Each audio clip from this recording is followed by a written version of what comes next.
Hello and welcome to another episode of the 106 of the Second Photography Podcast. Today I'm joined by Gary and we're going to be talking about our street images. So I noticed Gary's YouTube channel on YouTube, and it came up for me in my suggested videos to watch because I quite often watch videos about street photography, and one of Gary's videos came up and I watched it and I subscribed to his channel. And here we are today. So we're just going to be talking about our street images. But before we get into that, Gary, can I ask that you introduce yourself? Just give us a bit of background about you, please. Sure. My name's Gary Norman, and I have a YouTube channel which is called Photography. It was primarily set up really as a landscape photography channel, but as it's gone on, I've branched out really into some of the other areas, and I'm particularly enjoying my street photography at the moment. I've been taking photos, for as long as I can remember really, but seriously making an effort to sort of go out and really take photos probably for about the last 5 or 6 years, and about the last year and a half's been on YouTube. Thank you, Gary. That's really interesting that like me, you've been taking photos for a long time, but now you're making the effort to sort of go out, and if I said do it seriously, I think that would be the wrong term, but make a sustained effort to go out and get those photos. Yeah, it's something that I've always been interested in. Like I said, I really found my interest from watching other people on YouTube. Before I was a keen photographer, but I wouldn't say that I was, like you say, a serious photographer.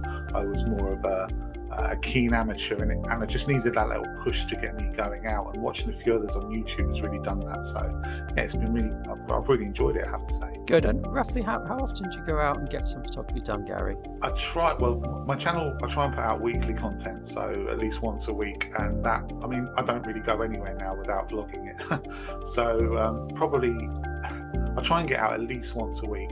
Sometimes I can manage to get maybe a couple of vlogs in the same day, so that gives me a little bit of leeway, but yeah, at least once a week. This is completely off topic and you don't have to answer, of course, but from one content creator to another, I do weekly episodes of this podcast, and I do find it sometimes quite difficult. And I find an awful lot of my time goes on my sort of weekly commitment. How do you find that in terms of time? I have to say, it's a pretty poignant question really, because right at this very moment I'm really struggling to actually have a little bit of motivation to get out.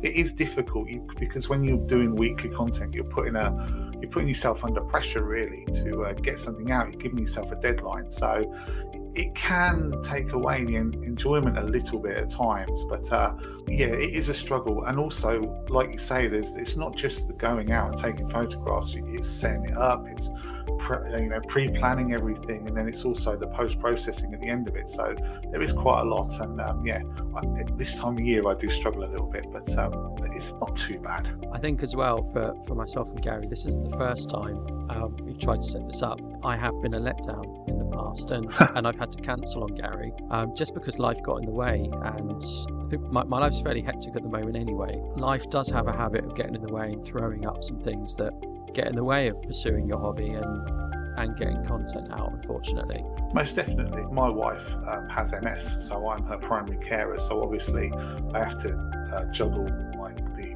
more important part of caring for her with my hobby, but yeah, it does get in the way. And I think the thing is as well, you'll probably get this, that when even though you're not getting paid for doing any of this, and it's just a hobby, there is an expectation on you once you start putting out weekly vlogs.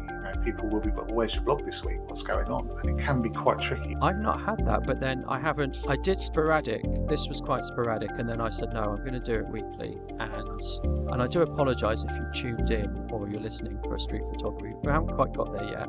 I decided, right, I'm going to do it weekly. And I think for quite a long time, I've been doing weekly. But I've never had anyone say, where's your episode? Because one, I haven't missed an episode, and I've been quite regular, and I've got a routine in place now for delivering content. But have you had that, people saying, oh, where's your episode this week? Or is that a pressure you put on yourself? I do. It is a pressure I put on myself, but I have had some comments when I haven't put something out saying, well, we've been waiting for this, it's a Monday and you haven't put anything out. So but I'll try now, the last few weeks I've tried not to be quite so structured on when it comes out, so there's not that expectation that it's going to come out on a Monday at a certain time. So like last week I put one out on a Friday, and I think the week before on a Thursday. So you do get that. I have to admit, probably the most pressure is from yourself. It's from within. You do put a lot of pressure on yourself to get the content out. I find it astounding that people comment on things like that. I don't know why in today's society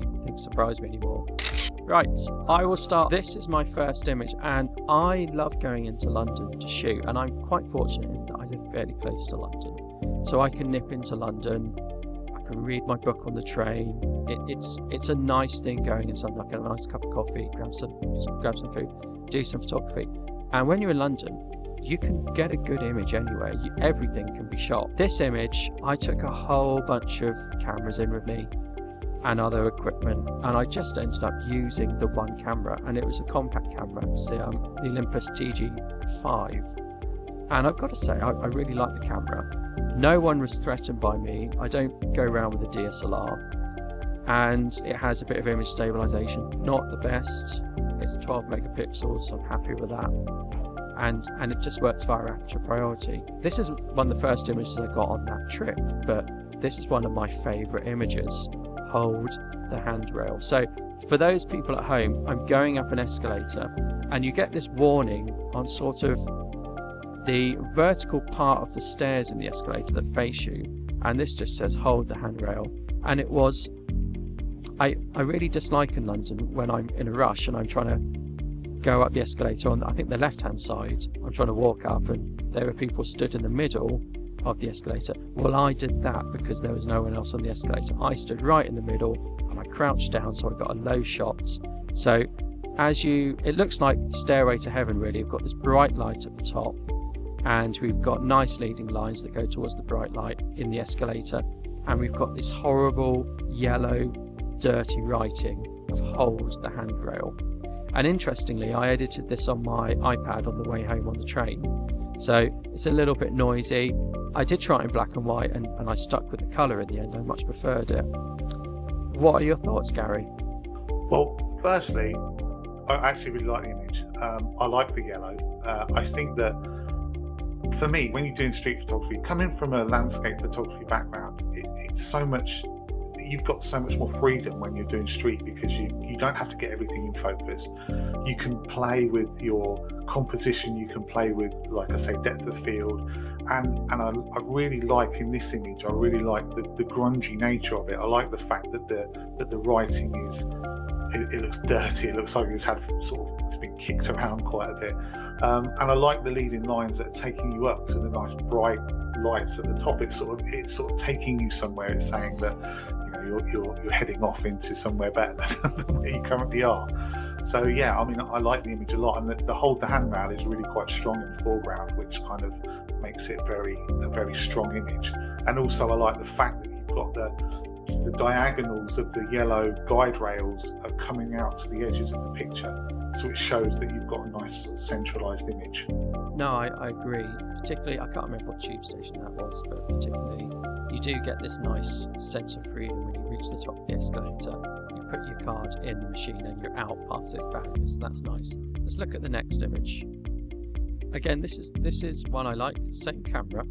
Outside, it was a miserable rainy day, and it was like this all day. And I went various places in London. I had sort of a schedule I kept to. And this woman, sometimes you get a gift in street photography. Not that I am by any means the street photography expert.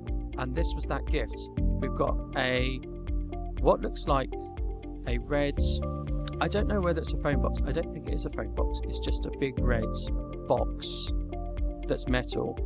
Oh, it's a cash machine. That's what it is. It actually tells me what it is. It's a cash machine. It's been vandalised in graffiti. We have a woman on a phone next to it who has a pink coat and a red bag that matches. And for me, that was a gift, because we've got two colours that are the same, and I think her phone's red as well, and her coat is a very similar colour, and she wasn't paying the blindest bit of attention. She's actually got her eyes closed in the image, and she had her eyes closed for ages. Not that I was standing there looking at her, but in all the time I was lining up and getting the shot, she had her eyes closed. So that for me is a typical street photography image, and it was a gift. What do you think? Absolutely. I mean, for me, that's one of the best things about going around London. People don't really care. I do carry a DSLR when I go. I'm looking to getting a smaller form camera. Even with that, people don't really care because they're just off in their own world. So, but I like this image again. Like you say, the red of the handbag and the red of the cash point, and also on the other side with a bit of balance, there's a little red sign. So you kind of got that sort of splash of red throughout the image. And I know that a lot of people, especially if you go to a camera club and you get judged, they like red for some reason. It's quite striking, I imagine. Yeah, it's a real classic, typical street image, especially around London. You'll see a lot of this. The one thing as well that I'd say is, I don't know if you found this, but when I go to London trying to take a photo, the amount of times people are on their phones, it's almost everybody in the shop is doing something on their phone when you're trying to take an image, unless they're physically buying something from the stall or actually doing something. When they're just sitting and, you know, that sort of free time, they're all on their phones. It's so hard to get an image of someone that isn't on their phone. To get an image of someone who's not on their phone is nigh on impossible. But I know some people really object to having people on their phone in their images. I don't. I quite like people on their phones. I think I could do a little project on people on their phones because everyone is on their phone. It's a statement of modern times, isn't it? Really, it's, you know, I don't see there being any problem with it. It just shows, because basically for me, street photography is trying to catch life on the street, and that is life nowadays. People on their phones, that's what they do. I totally agree. Let's look at the next one. This one I really liked. We've got this poor old couple who look out of place. So for those people at home, this is on the Underground. Again, I can't remember what stop. We've got a tube coming in that's moving, so that's in blur. In the foreground, we've got an elderly couple, I would say, who look completely out of place in London, but are doing their best to cope with it. They don't look amused. Not with me, because they haven't spotted me. I took quite a lot of these people, they didn't notice at all. But they're just not amused. And it shows on the lady's face, I think. The man is a bit more hard to judge, and they're just waiting to get on the train, and that's that, really. It kind of looks like they've had an argument with each other. It looks like, you know, come on, let's just get on this train and get a move on. To be honest with you, it's a difficult shot to take, because when you're in a tube, I'm pretty sure you haven't used a tripod, but they're very, very hot on using tripods. So whenever I go, if I do anything in the tube, I just try and do it handheld. And to get the sharpness with the train as well, you know, with the blurring of the train, is quite a tricky feat. So yeah, it's a good shot. I never take a tripod when doing sort of street photography. I just put it in ISO. Actually, no, I put it in auto ISO, and I put it on the lowest aperture value, and it's of course in aperture priority. And most cameras I shoot like that. Auto ISO if it's got it, otherwise something mid 400 or 800 if it doesn't have auto ISO, and then just aperture priority, hope for the best. I mean, this might have been around 1/60th of a second, which for some people, I mean, I need that to capture the motion of the train. If I had a really fast shutter speed, it would be rubbish because it just looked like a tube not going anywhere. But these people were great because they didn't really move about, so I got a sharp image on them. Yeah, 100%. You definitely needed to catch the motion of the train there, and yeah, you've done that well. It's I definitely agree. I mean, when I'm shooting street, I will flip between aperture priority and shutter priority depending on what I'm trying to capture. So normally, most of the time, I'm in aperture priority because I don't mind a little bit of movement, because that's sort of telling the story. But there are occasions when I want to freeze that movement, so then I'll move over to shutter priority, and they usually go about, I was trying to think, well, you shoot out somewhere about 1/500th of a second, but then you kind of have to be outside, otherwise your ISO is going to be bumped up quite high. But high ISO isn't the end of the world in street photography. It does give it that gritty urban look, doesn't it? Yeah, absolutely. I mean, like I say, it's so different because when you're taking landscape photos, you're aiming for ISO 100, you're aiming for sharpness front to back. But in street photography, anything goes really. It's just art, isn't it? So it's trying to get what you can out of that image, and if it's bumped up at high ISO, you can say, okay, great, then I'll make it even more grainy, I'll grunge it up even more just to give that real urban feel. Next image. This one again is tube based. Let's switch things up. Gary, if you're happy to, I'd like you to describe the image. Okay, sure. This image is obviously coming down the escalator, and there's quite a bit of movement. It looks very much like the people are standing still on the right, and you're taking it on the move as you're walking down the escalator on the left. There's I think it's a lady in the foreground, and there's another person right at the bottom of the escalator, and they are blurred. It looks like intentional camera movement slightly down from the top right down towards the bottom left. It's very high key. So if we looked at this on a histogram, a lot would be to the right because it is a very bright image. And actually, you've described things spot on there. I put it at quite a high aperture and I moved it. So we're on I'm behind these people on the moving escalator, and I moved it from camera right to camera left to get sweeping motion as well. And you could look at that and say, God, you've taken a bad picture, or you could look at that and say, you've taken a really good picture there. I really like it. Technically, I could have got this picture by accident, if you understand what I mean there. No, I really like it. It's a really good one. I really like it too. I like the high key. I like that the highlights are quite blown in places. I like the intentional camera movement. Let's put it this way, if you'd stood there and taken that image with a high shutter speed, it wouldn't be anything because it's just two people on an escalator. If you get my point, but the fact that you've done this, you've introduced this movement into the image, it's saying busy, it's saying rushing, it's saying London, really. And you're right, it would be boring, those two people on the escalator, because there's no story. If we go back some images, the people collecting the train, you said they look like they've had an argument. The woman on the phone, there's a story there. You think, why is she going to cross the road, the woman on the phone? What's she doing? Here there would be no story. The man at the bottom, I think it's a man, the man at the bottom getting off the escalator is actually getting off into a white blur. It's like he has gone up the staircases of heaven, he's in the white glow. We don't know what he's going to, and I think that, while not the most dramatic of story, does give an element of unknown, does slightly give this a bit of story that wasn't there before. Essentially, you've made the story with the camera movement. That's the way I look at it. And I think that with photos, it's really important that especially when you're taking street shots, is you ask yourself beforehand, what am I trying to say here? What am I trying to say with this photograph? Because otherwise, if you're feeling the image and you've got a story to tell, it definitely shows in the photograph. If you're just taking a picture of a random person, often there's nothing there. Okay. Right, next image.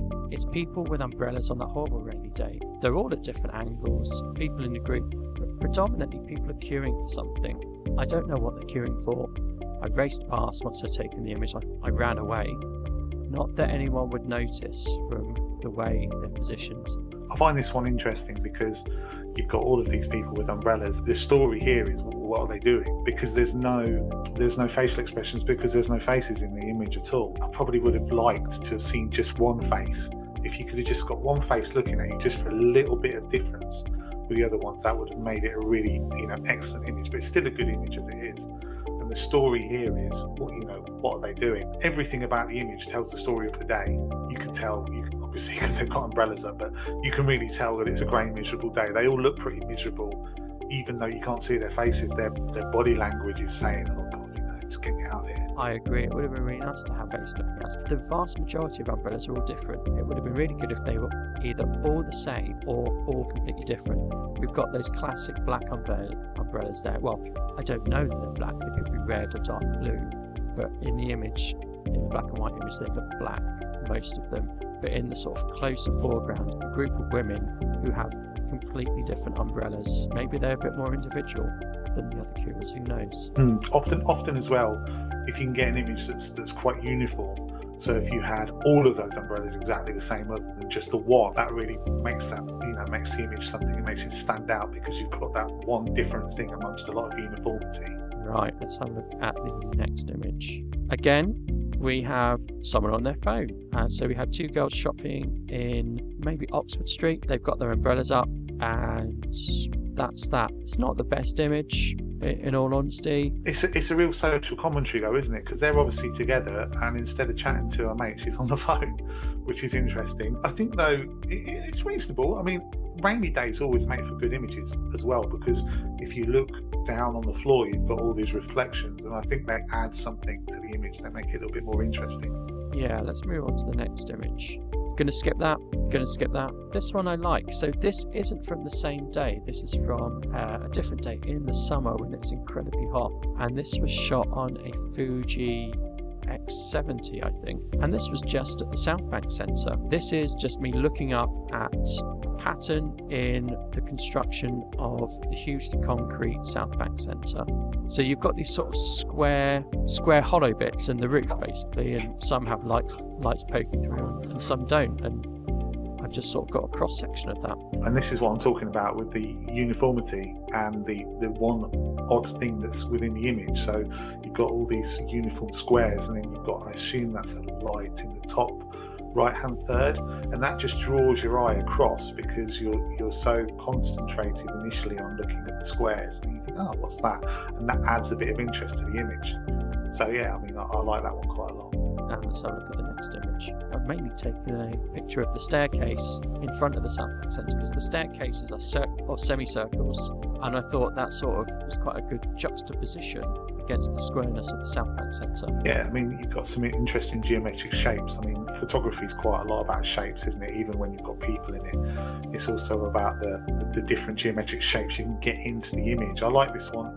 Probably, did you say you process these on your iPad? I might have just crunched the blacks a little bit just to really bring out, because it looks like there's some really nice texture in the square building, and also the sort of paneling on the circular staircase. I might have just really pushed the blacks to see if I could get that out a bit more. This interesting, it was a Lightroom edit, so the first set of images you had to look at were done on the iPad with the Olympus TG5. These images you're going to see now were done in Lightroom with Fuji X70. There is, I think I've recovered quite a lot of detail for this because it was such a bright sunny day.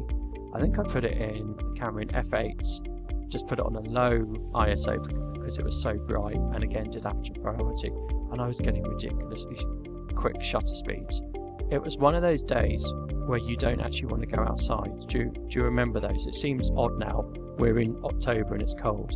But do you remember those days from the summer where you just said, I don't want to go outside, it's too hot? I remember them well. I actually wish they were back. I much prefer those warmer days. I prefer the cold because you can always put another jumper on, or you can always put another pair of socks on. When it's excessively hot, you get to a point where you can't take anything else off. And that's probably a good point to move on to the next image. This is a woman jogging, and she's jogging along, I'm not sure what the bridge is called, but it's quite a famous bridge over the Thames that is next to the Southbank Centre. You might know what it's called. Oh, that's a good question. No, I'm not sure myself either, if I'm honest. So I rocked up here, made out I was taking a picture of the Thames. There's a look in her eye that says, are you taking a picture of me or am I running in your frame? I quite like with street photography to pretend to be a tourist and find that the majority of people don't respect me as a tourist and just walk in front of my image, but actually that's what I'm trying to do. So their rudeness is fantastic because I intend to take a picture of them, and I have, but they just don't know it. Completely agree with you there. Oftentimes it's very frustrating when you're trying to take a picture because you look and you think, right, I've got this setup here, I like this composition, I just need someone to walk into it, and they look at you and go, oh, I'm really sorry. You're taking a picture. I'm like, no, you're fine, I'm not taking a picture. And then as they go, you snap them quickly. But yeah, you can see in this image that she's spotted you. That's the real interest of the image, is the fact that she's looking at you, and she looks tired for a start, so it's worn out from her running, but also she's looking at you almost like, are you taking a picture of me? What are you doing? It's kind of, I like that.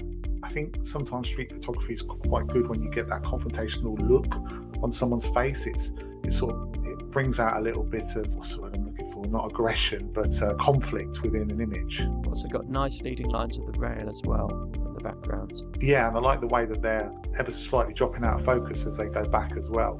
So that makes for it does make for an interesting shot. Again, I mean, look, I like the shot, but just from a point of view, it's a shame that her shadow's falling out of the image. If that had been fully in the image, it probably would have been really nice. No, I completely agree. That's very well picked up on, actually. Don't feel shy of critiquing. I think that is something I would have never thought of. So I'm going to say thank you for that, because I wouldn't have ever thought of it. And the shadows that day, I mean, you can see in the trees at the back, they are really long, harsh shadows that day. And she looks knackered. I was knackered walking with a camera and a bag. and she's running on such a hot day at lunchtime as well. So she must be tired. The next image I much prefer, which is same place really and similar thing. So this is black and white and it's been edited high contrast. And to be honest, because of the conditions, it's going to be a high contrast image anyway. We've got a woman who's striding very confidently. There's a bag on the floor just outside of her shadow, and her shadow is prevalent in the image, and it's actually down from where I took the other image. So I think this was the first image. I took it and then I walked along and waited for the jogger to run past, and you can see by the position of the buildings between the two images that this was slightly closer to probably the left-hand shoreline. Yeah, this is a much stronger image for me. The fact you've got the shadow in, the fact that there's a little bit of separation of bags, quite interesting, even though you sort of, a lot of people might be tempted to say, I'll clone that out because it doesn't look right. I think the bag actually adds to the image. It gives a little bit. And also in the other image was slightly askew, so the buildings were ever so slightly, they weren't level, whereas these ones are level. So it's I don't know why, that shouldn't really make a difference, but it kind of just makes it feel a little bit more normalized when you're looking at it and everything's in a straight line. And those straight lines complement, I think the straight lines of the buildings complement the fence of the bridge, or the I can't think of what I'm trying to say, but the bridge going off in the distance, the verticals and the horizontals complement each other quite nicely there. She looks like quite a good subject as well, because there's sort of like character in the way she's walking. Typical London look, I would say. Absolutely typical London look. Couldn't care less either, because she's not interested in what you're but the fact you're photographing her at all. Yeah, it sort of says, walk in my way and I'll push her out of the way. That's the sort of look she has without even acknowledging me. Absolutely, and that's the best really. I mean, like I said, sometimes it's really good to get that conflict when someone's looking, but also it's nice to get where people just couldn't care less and they just want to bring the shot anyway. Let's look at the next one. Similar thing. I'm not going to spend too long on this. We've got a chap having a coffee on this hot day. He's mad, but he hasn't noticed me. I like the high key of it. Again, his shadow's out and he's probably looking ever so slightly out of the frame. It would have been better if he was, say, a third back into the frame onto the right hand side. But other than that, yes, nice shot. This one I think is quite good. So it's black and white again. What a surprise. We've got two chaps underneath the bridge and they're in shade, but they're just about to step into the lights. And they're both in shorts and summer gear, and one is pulling a put-along suitcase that you have at the airport. The one is pulling a suitcase, doesn't look like he's in a rush, but whoever he's with is in a rush, you can tell. And that's just that bridge I was previously on, that's underneath that bridge, so I have no idea where they're going, what they're up to, what they're doing. They were very loud people, and they just happened to be in front of me, and I managed to get the shot off. I like this one simply because you've got some really nice shadow and highlight areas, and it's quite contrasty. You can see from those two, the way that they're walking, that they are quite loud. They're going to be quite loud. They look very confident in the way they're walking, and it's also good that you've got the third person further down. I think that it's the people are forming a nice leading line into the distance, along with the buildings on the left hand side that are also leading away into the distance. So yeah, I like this shot a lot. Thank you. No, I agree with that. I hadn't really thought about that person there. This is black and white. An old man has walked around a corner, and I've walked around at the same time, and I've managed to get a shot off. He's quite old. He's of a generation who would wear a suit on a Sunday with a tie. I think that's fair to say. I don't know what he's doing there. He doesn't know what I'm doing there. And I think he's about to mop his sweaty brow with a tissue. It very much looks like that, doesn't it? I think like elderly people are fantastic subjects in photographs, because they're like you say, the dress that he's wearing, the suit and the tie and the trousers, it's completely out of character with the weather that's clearly warm. You can see from the shadows, and I like the fact that you've used this wall on the right hand side to anchor the image. It's nice. I can't see on my screen whether his face is sharp or not. It looks like it might just be his hair that looks like it's a bit fuzzy, but that could be what's causing it. His hair's moving actually. It's what hair he has, and I certainly won't make fun of his hair, because I'll probably be like that in a couple of years. But I think, yeah, he doesn't have a full set of hair, but what he does have is fluttering around. Yeah, and his face is sort of shouting exhaustion and hot, and it either looks like he's about to sneeze, but I actually think he's just worn out, and like you say, he's going to mop his brow with that tissue. So yeah, that for me is telling the story. It's telling a real story. So yeah, it's a good image. Next image. This is in the same location, actually, just looking up. I'm not going to talk too much about this. I've got some nice buildings, because while everyone thinks street photography is about people, I think the environment and buildings are equally as important, and I'd be quite happy to put that up on my wall, and it's just a picture of a building from the street, really. Absolutely. I mean, in one of my vlogs, when I go to London, I'm questioning myself as to whether I'm actually really a street photographer, or whether I'm actually carrying out street photography on that day, or whether I'm taking pictures of the environment and then using the human element to sort of anchor the image. Definitely, I agree with you 100%. Street photography doesn't have to be about people all the time. For me, it's about composition. It's about capturing the essence of where you are, and this image captures the essence of where you are perfectly, even though there's nobody in it. People are always in motion, and people are in motion here. I think we're just coming up to, I'm on one of those side streets that's going to come up to maybe Oxford's, I can't remember what tube stop up here, but it's coming up to a busy street on London, and you've got quite a lot of people heading towards that busy street, and in the foreground heading towards me, equally spaced apart and divided by the threshold between the pavement and the road and the double yellow line, are two people, both with a suitcase. It looks like mother and son, I would say, but the son is maybe 35 to 45 and the mother is suitably older. And on the right you've got a load of rubbish, and on the left you've got a sort of fence, and I think this just sums up travelling, really.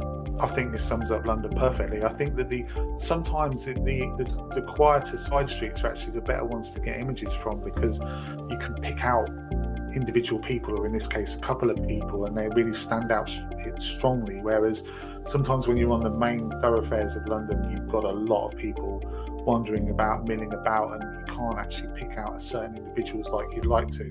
But here, I like this one because, like you say, the two people are evenly spaced out. But it actually looks like they're going in opposite directions. It looks like they're fanning away from you, like they're going to pass you on either side. Also, again, there's interest in the background. So I would say if that was completely empty at the back there, it wouldn't be anywhere near as good a picture. But you've got the couple who are wandering off holding hands. You've got the guy standing on the corner, and like you say, you've got this rubbish on the right hand side that sort of, it almost tells you where you are. So look at the next image. This is from same camera, different town, different time. Just me taking a picture through a window of a laundrette, and everyone in there looks miserable. Well, they're in a laundrette, so I can't imagine having too much fun. Again, this is a good image. I might have used a polarizer, possibly. I mean, I know it's difficult to put a polarizer on for a specific image when you're doing street photography, but I might have used a polarizer just to kill those reflections in the glass. Although, saying that, they do add a little bit on the left-hand side, so it does give you your eyes something to look at. I like the fact that the guy centrally is looking directly at you. That brings a bit of interest out in the image. No, you're right with the polarizer. You can actually see me in it, which is quite interesting. Again, another wet, rainy day, and this is the same place, not in the laundrette, but the same city, not London. Mother and daughter, both fairly old by the looks of it, trying to just get out of the rain. Now, this is not a perfect image by any means. It's a bit blurry, it's not that sharp, but it sort of doesn't matter because I've got the image. That's almost one of the things that doesn't really matter when you're doing street photography. It's not all about the sharpness, it's not all about getting it exactly right, it's about getting a feeling. And here, to me, this is your typical sort of market town scene, where it's just a wet, horrible day. They're probably off to a market or somewhere, or just coming back from the supermarket with a bag in hand, trying to get out of the rain. And I like the sign on the left-hand side as well. That sort of gives it something to anchor the image. Yes.